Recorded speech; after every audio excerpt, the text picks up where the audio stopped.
Hi, everybody. My name is Brian Solorzano, and this is my research presentation for PBH 205, class section 1005. My research project is titled Psychiatrist Shortages. How does that make you feel? Where I will talk about the nationwide shortage of psychiatrists with an emphasis on child psychiatrists, and I will briefly touch upon what that looks like here in the state of Nevada. So what's going on here? Well, we see in the article U.S. rural mortality rates linked to socioeconomic status, physician shortages, and lack of health insurance. There was a significant decrease in physician supply between the years 2005 and 2016. Miller and Peterson further support this idea, stating that the American Association of Medical Colleges predicted that there would be a nationwide shortage of 90,000 physicians by the year 2020, and that number would increase to 130,000 by the year 2025. Uh, Miller and Peterson also tell us that per the Health Resources and Services Administration, the U.S. was lacking 2,800 psychiatrists in the year 2015. In a more recent article written by Chang and Mohidian in 2021, they noted that the American Academy of Child and Adolescent Psychiatry projected a 100% increase in demand for child psychiatrists, bringing that number up to 12,624 child psychiatrists needed by the year 2020. When the article was written in 2021, there had only been 8,312 child psychiatrists out in the field. Using general psychiatrists is not enough to give proper and adequate health care to children and adolescents with behavioral health needs. Why did this happen? How did the deficit get so big? Well, Miller and Peterson tell us that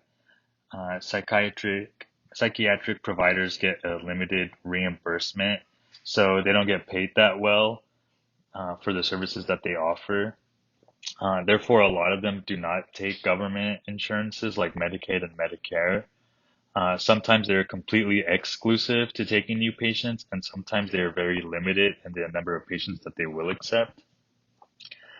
General psychiatrists are also getting a limited amount of exposure and training in the world of child and adolescent psychiatry, so that's furthering that demand.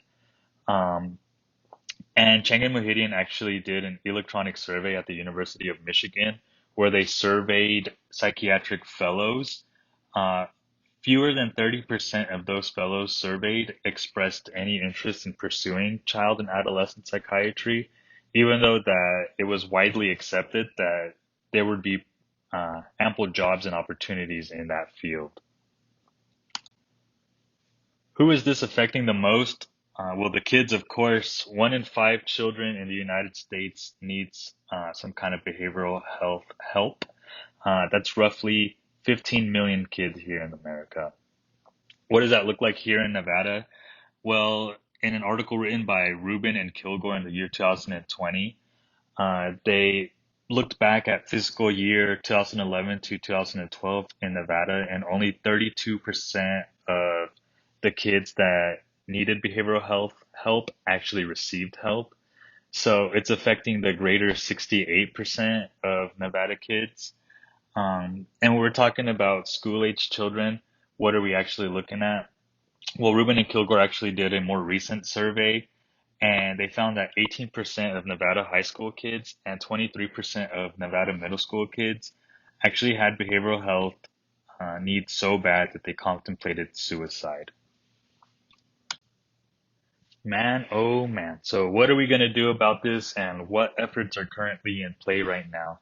Well, Chang and Mohidian tell us that the shortage was first identified in 1999 in the Surgeon General's report. And in 2001, the American Academy of Child and Adolescent Psychiatry actually created a task force to help address this shortage. They also found that recruiting non-physician practitioners was beneficial, And these non-physician practitioners include advanced psychiatric nurse practitioners, psychiatric physician assistants, and even board-certified psychiatric pharmacists. Chang and Muhyiddin also identified that in 2019, there were 108 certified fellowships available, with 350 fellow positions open. Additionally, Rubin and Kilgore also identified that a university in northern Nevada received a behavioral health workforce education and training grant, which was provided by the Health Resources and Services Administration, with certain stipulations affecting master students in social work. Master students entering their final year actually get specialized training with child and adolescent patients so that they can get that proper exposure. Can we get out of this deficit? Can we do it? Well, ultimately, it's a work in progress. Chang and Muhyiddin identified the 108 certified fellowships. However, they're seeing that 51.1% of those fellowship seats are not being filled up. What does that mean? It means that the classroom door is open. It's just that none of the students are coming in. Chang and Muhyiddin hypothesized that this may be due to the additional training that it takes to become a child and adolescent psychiatrist. General psychiatrists do not want to take on that additional training. It also means that if they do take that additional training, it's going to take longer for them to start receiving an income. However, using the APNs and the PAs, those non-physician practitioners, this is increasing the supply that we need. And the training for APNs and PAs is actually shorter, so it's a win on both fronts there. The Health Resources and Services Administration that gave that grant to the school in Northern Nevada actually has 10 different workshops here in Nevada, all working on specialized training with child and adolescent psychiatry. So again, it's a work in progress. There's much work to be done, and it's just a ball that continues to roll. And here are all of my references that I used. Thank you guys so much for listening.